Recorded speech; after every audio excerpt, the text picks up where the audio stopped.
നമസ്കാരം. കേരളം വീണ്ടും ഒരു നിയമസഭാ തെരഞ്ഞെടുപ്പിന് ഒരുങ്ങുകയാണ്. അണികൾ ആവേശത്തിലാണ്, നേതാക്കൾ ഒരുക്കത്തിലാണ്. മണ്ഡലങ്ങൾ ഓരോന്നും ചർച്ചാ ചൂടിലാണ്. ഭരണ തുടർച്ചയുടെ കരുത്തിൽ ഇടതുപക്ഷം ഹാട്രിക് ലക്ഷ്യമിടുമ്പോൾ അധികാരം തിരിച്ചുപിടിക്കാൻ ഉറച്ച് UDFും നിർണായക ശക്തിയാകാൻ NDAയും പോർക്കളത്തിൽ സജീവമായി കഴിഞ്ഞു. ആര് വാഴും ആര് വീഴും? പാലക്കാടിന്റെ മനസ്സ് ഇത്തവണ ആർക്കൊപ്പമാണ്? കരിമ്പനകൾ കാവൽ നിൽക്കുന്ന കാൽപ്പൊട്ടുകളുടെ നാട്. തുഞ്ചന്റെയും കുഞ്ചന്റെയും കാവ്യസ്പന്ദനങ്ങൾ അലയടിക്കുന്ന VKNന്റെയും OV വിജയന്റെയും അക്ഷരങ്ങൾ വിപ്ലവം തീർത്ത പുണ്യഭൂമി. AKG മുതൽ EK നായനാർ വരെയും VP മേനോൻ മുതൽ KR നാരായണൻ വരെയുമുള്ള കരുത്തരായ ഭരണാധികാരികളെ ഭാരതത്തിന് നൽകിയ രാഷ്ട്രീയ കളരി. ചെമ്പയുടെ സംഗീതവും പല്ലാവൂരിന്റെ മേളവും പടയോട്ടത്തിന്റെ വീര്യവും നിളയുടെ ഗാംഭീര്യവും നെഞ്ചിലേറ്റുന്ന കേരളത്തിന്റെ നെല്ലറ. 1957 രൂപീകൃതമായതു മുതൽ ഇടത്തോട്ട് ചെരിവുള്ള മണ്ഡലമാണ് പാലക്കാട്. 1991 മുതൽ 2025 വരെയുള്ള പാലക്കാട് ജില്ലയുടെ രാഷ്ട്രീയ ചരിത്രം പ്രധാനമായും LDF UDF മുന്നണികളുടെ ആധിപത്യത്തിനും ഒപ്പം BJPയുടെ വോട്ട് വിഹിതത്തിലെ വർധനവിനും സാക്ഷ്യം വഹിച്ചു. തൃത്താല, പാലക്കാട്, ചിറ്റൂർ, മലമ്പുഴ, ഒറ്റപ്പാലം, കോങ്ങാട് തുടങ്ങിയ മണ്ഡലങ്ങളിൽ മാറി മാറി LDFും UDFും ഭരിച്ചപ്പോൾ പാലക്കാട് നഗരസഭ BJPയുടെയും കോൺഗ്രസിന്റെയും പ്രധാന പോരാട്ടവേദിയായി. കമ്മ്യൂണിസ്റ്റ് പ്രസ്ഥാനത്തിന്റെ ചെങ്കോടി പാറുന്ന മലമ്പുഴയും ത്രികോണ പോരാട്ടത്തിന്റെ തീച്ചൂളയായ പാലക്കാട് നഗരവും ഉൾപ്പെടെ 12 മണ്ഡലങ്ങളാണ് പാലക്കാടുള്ളത്.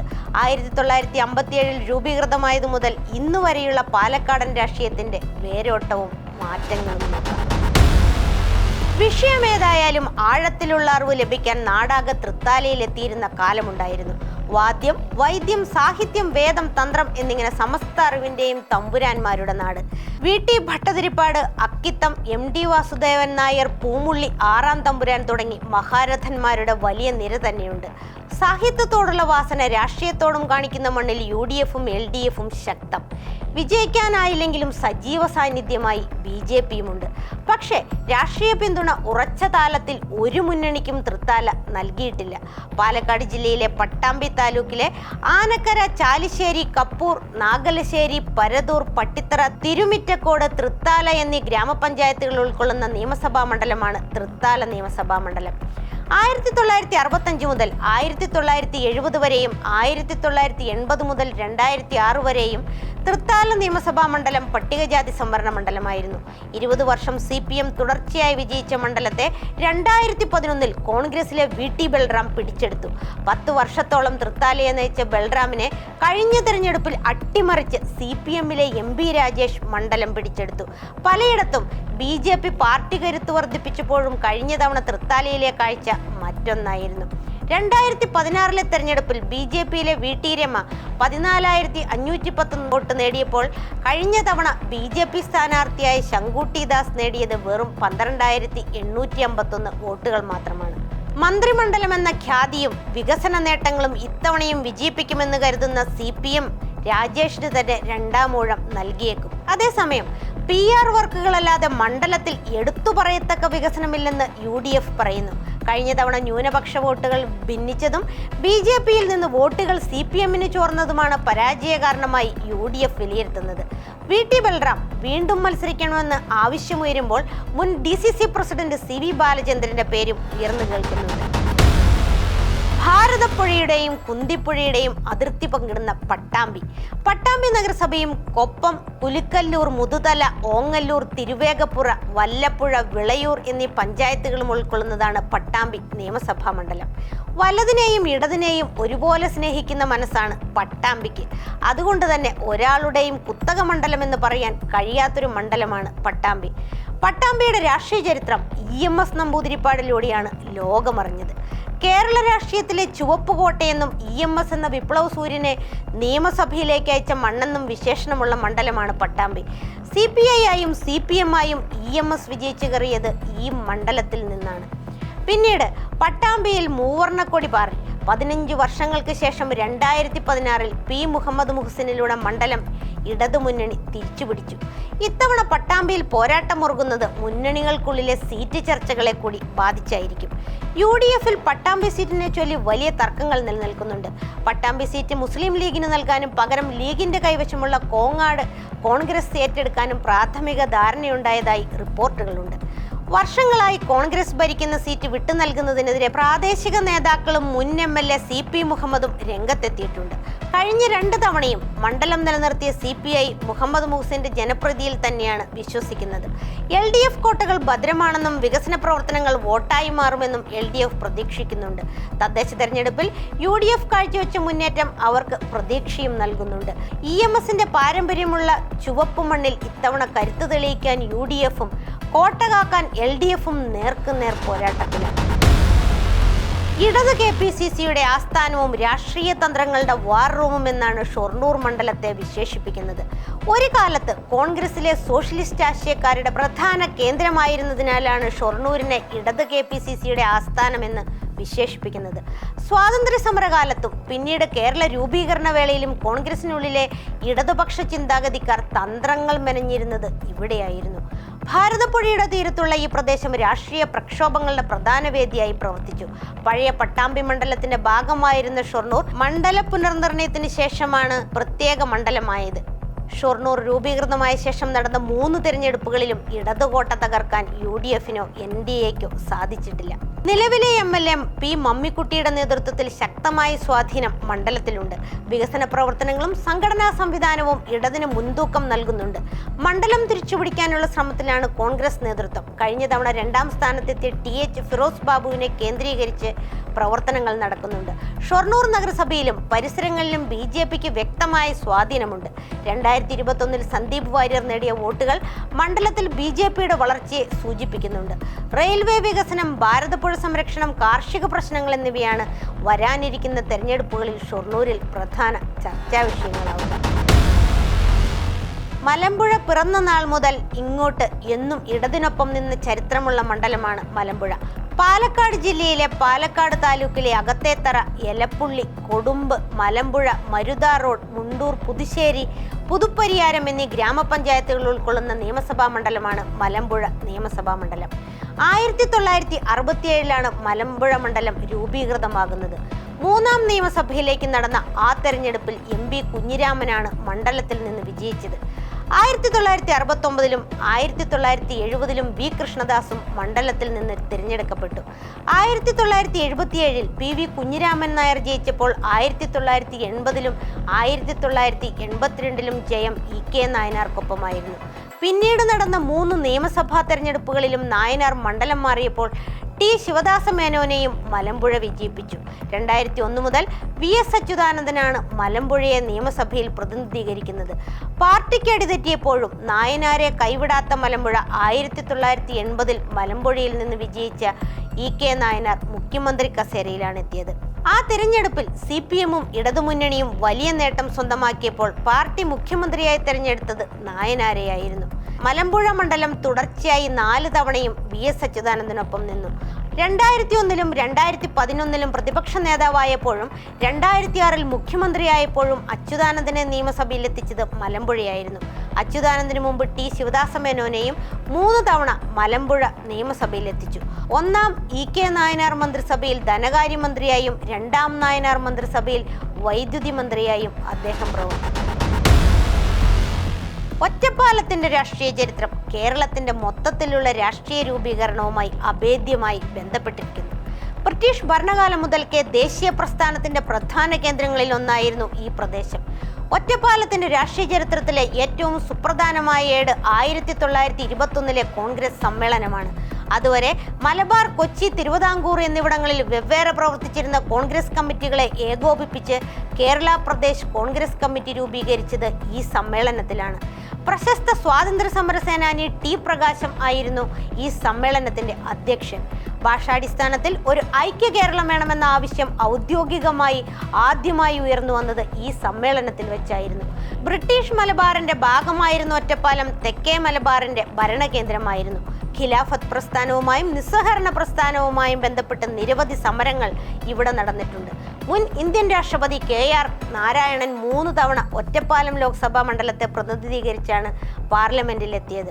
1957 മണ്ഡലം നിലവിൽ വന്നതു മുതൽ ഇടതുപക്ഷത്തിനും വലതുപക്ഷത്തിനും ഒരുപോലെ സ്വാധീനമുള്ള മണ്ഡലമാണ് ഒറ്റപ്പാലം. ആദ്യ തെരഞ്ഞെടുപ്പിൽ കമ്മ്യൂണിസ്റ്റ് സ്വതന്ത്രനായി മത്സരിച്ച P. കുഞ്ഞനായിരുന്നു വിജയിച്ചത്. നിലവിൽ അഡ്വക്കേറ്റ് പ്രേംകുമാറാണ് മണ്ഡലത്തെ പ്രതിനിധീകരിക്കുന്നത്. ഇന്ത്യൻ നാഷണൽ കോൺഗ്രസ് നേതാവായിരുന്ന ഡോക്ടർ P. സരിനെ 46.45 വോട്ടുകൾക്കാണ് പരാജയപ്പെടുത്തിയത്.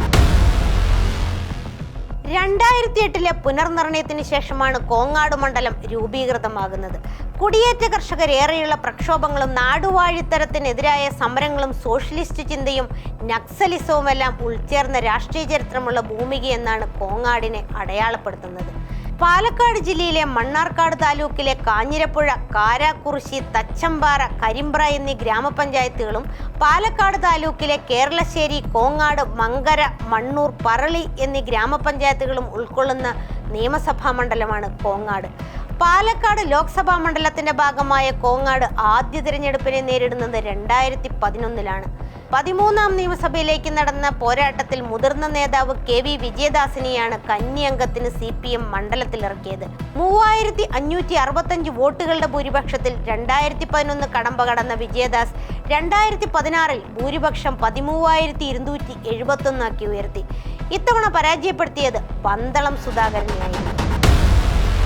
1957 രൂപീകൃതമായതു മുതൽ കോൺഗ്രസ്, CPI, മുസ്ലിം ലീഗ് എന്നീ പാർട്ടികൾ മാറി മാറി വിജയിച്ച ചരിത്രമാണ് മണ്ണാർക്കാടിനുള്ളത്. നിലവിൽ മുസ്ലിം ലീഗിലെ N. ഷംസുദ്ദീനാണ് മണ്ഡലത്തെ പ്രതിനിധീകരിക്കുന്നത്. കാർഷിക മേഖലയ്ക്കും തോട്ടം തൊഴിലാളികൾക്കും സ്വാധീനമുള്ള ഈ മണ്ഡലം രാഷ്ട്രീയമായി വളരെ സജീവമാണ്. മണ്ഡലത്തിലെ പ്രധാന ശക്തികളിൽ ഒന്നാണ് മുസ്ലിം ലീഗ്. N. ഷംസുദ്ദീൻ കഴിഞ്ഞ തുടർച്ചയായ തെരഞ്ഞെടുപ്പുകളിൽ വിജയിച്ച മണ്ഡലത്തിൽ ലീഗിന്റെ സ്വാധീനം ഉറപ്പിച്ചു. മണ്ഡലത്തിൽ CPIക്കും വലിയ വേരുകളുണ്ട്. 1957 മണ്ഡലം രൂപീകരിച്ച ശേഷം CPIയും കോൺഗ്രസും മുസ്ലിം ലീഗും മാറി മാറി വിജയിച്ചു. മണ്ണാർക്കാട് മണ്ഡലത്തിലെ മലയോര മേഖലയിലെ വോട്ടുകളാണ് ഇവിടെ നിർണായകമായിട്ടുള്ളത്. 1957 പാലക്കാട് നിയമസഭാ മണ്ഡലത്തിന്റെ രാഷ്ട്രീയ ചരിത്രം കേരളത്തിലെ മറ്റു മണ്ഡലങ്ങളിൽ നിന്ന് ഏറെ വ്യത്യസ്തമാണ്. കോൺഗ്രസ്, CPIM, BJP എന്നീ 3 മുന്നണികൾക്കും ശക്തമായ വേരോട്ടമുള്ള സംസ്ഥാനം ഉറ്റുനോക്കുന്ന ഒരു ത്രികോണ മത്സരവേദിയായി പാലക്കാട് മാറിയിട്ടുണ്ട്. 1957 മണ്ഡലം രൂപീകൃതമായ കാലം മുതൽ കോൺഗ്രസും കമ്മ്യൂണിസ്റ്റ് പാർട്ടികളും തമ്മിലായിരുന്നു പ്രധാന പോരാട്ടം. 2011 ഷാഫി പറമ്പിൽ മണ്ഡലം പിടിച്ചെടുത്തതോടെ പാലക്കാട് UDFന്റെ ശക്തമായ കേന്ദ്രമായി മാറി. 2011, 2016, 2021 തെരഞ്ഞെടുപ്പുകളിൽ ഷാഫി പറമ്പിൽ തുടർച്ചയായി വിജയിച്ചു. യുവാക്കൾക്കിടയിലുള്ള അദ്ദേഹത്തിന്റെ സ്വാധീനവും മണ്ഡലത്തിലെ വികസന പ്രവർത്തനങ്ങളും കോൺഗ്രസിന് വലിയ മുൻതൂക്കം നൽകി. കഴിഞ്ഞ ഒരു പതിറ്റാണ്ടിനിടെ പാലക്കാട് രാഷ്ട്രീയത്തിലുണ്ടായ ഏറ്റവും വലിയ മാറ്റം BJPയുടെ വളർച്ചയാണ്. പാലക്കാട് നഗരസഭയിൽ BJP ഭരണത്തിലെത്തിയതോടെ നിയമസഭാ തെരഞ്ഞെടുപ്പിലും അവർ ശക്തമായ വെല്ലുവിളി ഉയർത്തി. 2021 തെരഞ്ഞെടുപ്പിൽ മെട്രോമാൻ E. ശ്രീധരൻ BJP സ്ഥാനാർത്ഥിയായി എത്തിയതോടെ രാജ്യം മുഴുവൻ ഉറ്റുനോക്കുന്ന മണ്ഡലമായി പാലക്കാട് മാറി. വളരെ കുറഞ്ഞ വോട്ടുകൾക്കാണ് അന്ന് ഷാഫി പറമ്പിൽ വിജയിച്ചത്. 2024 ഷാഫി പറമ്പിൽ വടകരയിൽ നിന്ന് ലോക്സഭയിലേക്ക് തിരഞ്ഞെടുക്കപ്പെട്ടതോടെയാണ് പാലക്കാട് ഉപതെരഞ്ഞെടുപ്പിലേക്ക് നീങ്ങിയത്. കോൺഗ്രസിലെ ആഭ്യന്തര തർക്കങ്ങളും സന്ദീപ് വാര്യരുടെ പാർട്ടി മാറ്റവുമെല്ലാം ഈ തെരഞ്ഞെടുപ്പിനെ ഏറെ നാടകീയമാക്കി.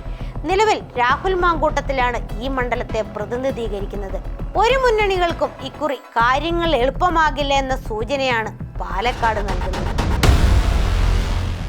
നെല്ലിയാമ്പതിയും പറമ്പിക്കുളവും മുതലമടയും നെന്മാറ വല്ലങ്ങിവേലയുടെ ആവേശവുമെല്ലാം തുടിക്കുന്ന നെന്മാറ മണ്ഡലത്തിൽ ഇത്തവണ ആര് വിജയക്കൊടിയുയർത്തും എന്നത് സ്ഥാനാർത്ഥി നിർണയത്തെ ആശ്രയിച്ചിരിക്കും. LDFന് വലിയ ആത്മവിശ്വാസമുള്ള മണ്ഡലമാണ് നെന്മാറയെങ്കിലും മണ്ഡല പുനർനിർണയത്തിന് മുൻപ് 2 തവണ കോൺഗ്രസ് MLA നൽകിയ മണ്ഡലം കൂടിയാണിത്. അതുകൊണ്ട് തന്നെ ഇളക്കം തട്ടാത്ത ഇടതുകോട്ടയെന്ന് അവകാശപ്പെടാനുമാകില്ല. കർഷകരും സാധാരണക്കാരും അടങ്ങുന്ന ഇവിടുത്തെ വോട്ടർമാർ വികസന കാഴ്ചപ്പാടിനപ്പുറം ജീവിത പ്രശ്നങ്ങൾക്കാണ് മുൻതൂക്കം നൽകുന്നത്. 2008 മണ്ഡല പുനർനിർണയത്തോടെയാണ് നെന്മാറ മണ്ഡലം നിലവിൽ വന്നത്. പഴയ കൊല്ലങ്കോട് മണ്ഡലത്തിന്റെ ഭൂരിഭാഗം പ്രദേശങ്ങളും ഉൾപ്പെടുത്തിയാണ് ഇത് രൂപീകരിച്ചത്. നെന്മാറ, അയിലൂർ, പല്ലശന, മേലാർക്കോട്, എലവഞ്ചേരി, കൊടുവായൂർ, പുതുനഗരം, വടവന്നൂർ എന്നീ പഞ്ചായത്തുകൾ ഈ മണ്ഡലത്തിൽ ഉൾപ്പെടുന്നു. മണ്ഡലം രൂപീകൃതമായതു മുതൽ നടന്ന 4 തിരഞ്ഞെടുപ്പുകളിൽ 3ലും വിജയിച്ചത് CPIM ആണ്. തോട്ടം തൊഴിലാളികളുടെയും കർഷകരുടെയും വലിയൊരു വോട്ട് ബാങ്ക് ഇടതുമുന്നണിക്ക് ഇവിടെയുണ്ട്. 2009 ആദ്യ തെരഞ്ഞെടുപ്പിൽ നെന്മാറ മണ്ഡലത്തിലെത്തിച്ച ആദ്യ MLA CPIM-ലെ വി ചെന്താമരാക്ഷനായിരുന്നു. കോൺഗ്രസിലെ MV രാഘവനെയാണ് അദ്ദേഹം പരാജയപ്പെടുത്തിയത്. 2011 വി ചെന്താമരാക്ഷൻ തന്നെ വീണ്ടും വിജയിച്ചു. UDF-ന് വേണ്ടി മത്സരിച്ച CMP നേതാവ് MV രാഘവനെയാണ് അദ്ദേഹം തോൽപ്പിച്ചത്. 2016 തെരഞ്ഞെടുപ്പിൽ കേരള കോൺഗ്രസ് M സ്ഥാനാർത്ഥിയായി മത്സരിച്ച K ബാബു CPIM-ന്റെ തുടർച്ചയായ വിജയങ്ങൾക്ക് തടയിടുകയും UDF-ന് വേണ്ടി മണ്ഡലം പിടിച്ചെടുക്കുകയും ചെയ്തു. 2021 CPIM-ലെ K ബാബു UDF-ലെ K ബാബുവിനെ പരാജയപ്പെടുത്തി മണ്ഡലം തിരിച്ചുപിടിച്ചു. നിലവിൽ CPIM-ലെ K ബാബുവാണ് നെന്മാറയുടെ ജനപ്രതിനിധി. പാലക്കാട് ജില്ലയിലെ തമിഴ് സംസ്കാരവും മലയാള സംസ്കാരവും ഒത്തുചേരുന്ന ചിറ്റൂർ നിയമസഭാ മണ്ഡലം കേരള രാഷ്ട്രീയത്തിൽ ഏറെ ശ്രദ്ധേയമായ ഒന്നാണ്. ജനതാദളിന്റെയും കോൺഗ്രസിന്റെയും ശക്തമായ പോരാട്ട ഭൂമിയാണ് ചിറ്റൂർ. തമിഴ് സംസാരിക്കുന്ന ജനവിഭാഗങ്ങൾക്കും കർഷകർക്കും വലിയ സ്വാധീനമുള്ള മണ്ഡലം കൂടിയാണ് ചിറ്റൂർ. പറമ്പിക്കുളം ആളിയാർ ജലകരാറും കരിമ്പ് നെൽകർഷകരുടെ പ്രശ്നങ്ങളുമാണ് ഇവിടുത്തെ രാഷ്ട്രീയ ചർച്ചാ വിഷയങ്ങൾ. ചിറ്റൂർ മണ്ഡലത്തിന്റെ ചരിത്രം പരിശോധിച്ചാൽ ജനതാദളിന്റെ സ്വാധീനം വ്യക്തമായി കാണാം. മുൻ മന്ത്രിയായിരുന്ന K കൃഷ്ണൻകുട്ടിയിലൂടെ ഈ മണ്ഡലം ഇടതുമുന്നണിയുടെ ഉറച്ച കേന്ദ്രമായി മാറി. ജനതാദളും കോൺഗ്രസും തമ്മിലുള്ള നേരിട്ടുള്ള മത്സരമാണ് പതിറ്റാണ്ടുകളായി ഇവിടെ നടക്കുന്നത്. ചിറ്റൂർ രാഷ്ട്രീയത്തെ ദീർഘകാലം നിയന്ത്രിച്ചിരുന്നത് K അച്യുതൻ, K കൃഷ്ണൻകുട്ടി എന്നീ രണ്ട് നേതാക്കളായിരുന്നു. ചിറ്റൂർ മണ്ഡലത്തെ 3 തവണ നിയമസഭയിൽ പ്രതിനിധീകരിച്ചത് UDF-ന്റെ K അച്യുതനായിരുന്നു. K കൃഷ്ണൻകുട്ടി ചിറ്റൂർ മണ്ഡലത്തിൽ നിന്ന് 4 തവണ തിരഞ്ഞെടുക്കപ്പെട്ടു. മറ്റു മണ്ഡലങ്ങളെ അപേക്ഷിച്ച് BJPക്ക് ചിറ്റൂരിൽ വലിയ മുന്നേറ്റം നടത്താൻ സാധിച്ചിട്ടില്ലെങ്കിലും തമിഴ് വോട്ടുകൾ സ്വാധീനിക്കാൻ അവർക്ക് സാധിക്കാറുണ്ട്. ചിറ്റൂർ പുഴയിലെ ജലലഭ്യത, ചിറ്റൂർ ഷുഗർ മിൽസ്, അതിർത്തി കടന്നുള്ള മദ്യക്കടത്ത് എന്നിവ തിരഞ്ഞെടുപ്പ് കാലത്ത് സജീവമായി ചർച്ച ചെയ്യപ്പെടുന്ന വിഷയങ്ങളാണ്. ചിറ്റൂർ മണ്ഡലത്തിൽ ഏകദേശം 30 മുതൽ 35% വരെ തമിഴ് സംസാരിക്കുന്ന വോട്ടർമാരുണ്ടെന്നാണ് കണക്കാക്കപ്പെടുന്നത്. ഇവരുടെ നിലപാടുകളാണ് വിജയപരാജയങ്ങളെ മണ്ഡലത്തിൽ നിർണ്ണയിക്കുന്നത്. തരൂർ നിയമസഭാ മണ്ഡലത്തിന്റെ രാഷ്ട്രീയ ചരിത്രം പരിശോധിച്ചാൽ അത് ഇടതുപക്ഷത്തിന്റെ, പ്രത്യേകിച്ച് CPIM-ന്റെ ശക്തമായ കോട്ടയാണ്. 2008 മണ്ഡല പുനർനിർണയത്തെ തുടർന്ന് പഴയ കുഴൽമന്ന മണ്ഡലം ഇല്ലാതാവുകയും പകരം തരൂർ മണ്ഡലം രൂപീകരിക്കപ്പെടുകയുമായിരുന്നു. 2011 തരൂർ മണ്ഡലത്തിൽ ആദ്യമായി തിരഞ്ഞെടുപ്പ് നടന്നത്. കണ്ണാടി, കാവശ്ശേരി, കോട്ടായി, കുത്തന്നൂർ, പെരിങ്ങോട്ടുകുറിശി, പുതുപ്പരിയാരം, തരൂർ എന്നീ പഞ്ചായത്തുകൾ ഉൾപ്പെടുന്നതാണ് ഈ മണ്ഡലം. മണ്ഡലം രൂപീകൃതമായ ശേഷം നടന്ന 3 നിയമസഭാ തെരഞ്ഞെടുപ്പുകളിലും CPIM സ്ഥാനാർത്ഥികളാണ് ഇവിടെ നിന്ന് വൻ ഭൂരിപക്ഷത്തോടെ വിജയിച്ചത്. കർഷക തൊഴിലാളികളുടെയും പട്ടികജാതി വിഭാഗങ്ങളുടെയും വലിയൊരു വോട്ട് ബാങ്ക് ഇടതുമുന്നണിക്ക് ഇവിടെയുണ്ട്. 2011 മണ്ഡലത്തിലെ ആദ്യ MLA ആയി AK ബാലൻ തിരഞ്ഞെടുക്കപ്പെട്ടു. കോൺഗ്രസിലെ N വിനയകുമാറിനെയാണ് AK ബാലൻ പരാജയപ്പെടുത്തിയത്. 2016 AK ബാലൻ തന്നെ വീണ്ടും വിജയിക്കുകയും പിണറായി വിജയൻ മന്ത്രിസഭയിൽ അംഗമാവുകയും ചെയ്തു. കോൺഗ്രസിലെ C പ്രകാശിനെയാണ് അന്ന് AK ബാലൻ തോൽപ്പിച്ചത്. 2021 തെരഞ്ഞെടുപ്പിൽ AK ബാലന് പകരം യുവനേതാവായ PP സുമോദാണ് CPIM-ന് വേണ്ടി മത്സരിച്ചത്. കോൺഗ്രസിലെ KA ഷിബിയെ പരാജയപ്പെടുത്തി സുമോദ് മണ്ഡലം നിലനിർത്തി. ഏകദേശം 24,000-ലധികം വോട്ടുകളുടെ ഭൂരിപക്ഷമാണ് സുമോദിന് ലഭിച്ചത്. CPIM-ന്റെ സംഘടനാ സംവിധാനം വളരെ ശക്തമായ മണ്ഡലമാണ് ഇത്. കോൺഗ്രസ് ആണ് പ്രധാന എതിരാളിയെങ്കിലും ഇടതുപക്ഷത്തിന്റെ ഭൂരിപക്ഷം കുറയ്ക്കാൻ പലപ്പോഴും കോൺഗ്രസിന് സാധിച്ചിട്ടില്ല. എങ്കിലും മണ്ഡലത്തിലെ ചില പോക്കറ്റുകളിൽ കോൺഗ്രസിന് ഇപ്പോഴും സ്വാധീനമുണ്ട്. BJPക്ക് ഈ മണ്ഡലത്തിൽ വലിയ സ്വാധീനം അവകാശപ്പെടാനില്ലെങ്കിലും വോട്ട് വിഹിതത്തിൽ ചെറിയ വർധനവ് അടുത്ത കാലത്തായി ഉണ്ടായിട്ടുണ്ട്. നെൽപ്പാടങ്ങളും കാർഷിക സംസ്കാരവും തുടിക്കുന്ന ആലത്തൂർ കർഷക തൊഴിലാളികളുടെ വലിയ സ്വാധീനമുള്ള മേഖലയാണ്. മണ്ഡല പുനർനിർണയത്തിന് ശേഷം നിലവിൽ വന്ന ആലത്തൂർ, എരുമയൂർ, വടക്കാഞ്ചേരി, കിഴക്കഞ്ചേരി, പുതുക്കോട്, കണ്ണമ്പ്ര, കാവശ്ശേരി എന്നീ പഞ്ചായത്തുകളാണ് മണ്ഡലത്തിലുള്ളത്. 1967 മുതൽ നടന്ന ഭൂരിഭാഗം തെരഞ്ഞെടുപ്പുകളിലും CPIM സ്ഥാനാർത്ഥികളാണ് ഇവിടെ വിജയിച്ചിട്ടുള്ളത്. ഇടക്കാലത്ത് 1980-കളിൽ മാത്രമാണ് കോൺഗ്രസിന് ഇവിടെ ചെറിയ മുന്നേറ്റം നടത്താൻ സാധിച്ചത്. 2016-ലും 2021-ലും CPIM-ലെ KD പ്രസേനൻ വലിയ ഭൂരിപക്ഷത്തോടെ വിജയിച്ചു. യുവനേതാവായ പ്രസേനന് 2021-ൽ 34,000-ന് മുകളിൽ വോട്ടിന്റെ ഭൂരിപക്ഷമാണ് ലഭിച്ചത്. CPIM-ന്റെ കേഡർ സംവിധാനവും കർഷക തൊഴിലാളി സംഘടനകളും സംഘടനകളും മണ്ഡലത്തിൽ അജയ്യമായ ശക്തിയാണ്. കോൺഗ്രസ് ആണ് പ്രധാന എതിരാളികളെങ്കിലും ഇടതുപക്ഷത്തിന്റെ ഭൂരിപക്ഷം ഗണ്യമായി കുറയ്ക്കാൻ പലപ്പോഴും UDFന് സാധിച്ചിട്ടില്ല. BJPക്ക് ഇവിടെ കാര്യമായ സ്വാധീനമില്ലെങ്കിലും വോട്ട് വിഹിതത്തിൽ ചെറിയ വർധനവ് രേഖപ്പെടുത്തുന്നുണ്ട്. നെൽകർഷകരുടെ സബ്സിഡി, സംഭരണം, വന്യജീവി ശല്യം എന്നിവ ഈ മണ്ഡലത്തിലെ പ്രധാന തിരഞ്ഞെടുപ്പ് വിഷയങ്ങളാണ്. ഗ്രാമങ്ങളിൽ ചുവപ്പും നഗരത്തിൽ കാവിയും യുവജന നേതാക്കളിലൂടെ കോൺഗ്രസും നിലയുറപ്പിച്ച പാലക്കാട്ട് പി സരിന്റെ കൂടുമാറ്റം 2026 നിയമസഭാ തെരഞ്ഞെടുപ്പിൽ എന്തു മാറ്റമുണ്ടാക്കുമെന്നാണ് കണ്ടറിയേണ്ടത്. 2025 തദ്ദേശ തെരഞ്ഞെടുപ്പിലും പാലക്കാട് നഗരസഭ BJP നിലനിർത്തിയത് 2026 നിയമസഭാ പോരാട്ടം പ്രവചനാതീതമാക്കുന്നുണ്ട്. വികസനവും വിവാദങ്ങളും ഒരുപോലെ ചർച്ചയാകുന്ന ഈ മണ്ണിൽ 2026 ഏപ്രിൽ മെയ് മാസങ്ങളിൽ നടക്കാനിരിക്കുന്ന പോരാട്ടം ചരിത്രമാകും. കോട്ടകൾ കാക്കാൻ ഇടതുപക്ഷവും തിരിച്ചുപിടിക്കാൻ വലതുപക്ഷവും സ്വാധീനം വർദ്ധിപ്പിക്കാൻ NDAയും അണിയറയിൽ തന്ത്രങ്ങൾ മെനയുന്നുണ്ട്. അട്ടിമറികൾ പതിവായ ഈ കരിമ്പനകളുടെ നാട് ആരെ തുണയ്ക്കുമെന്ന് കാത്തിരുന്നു തന്നെ കാണണം.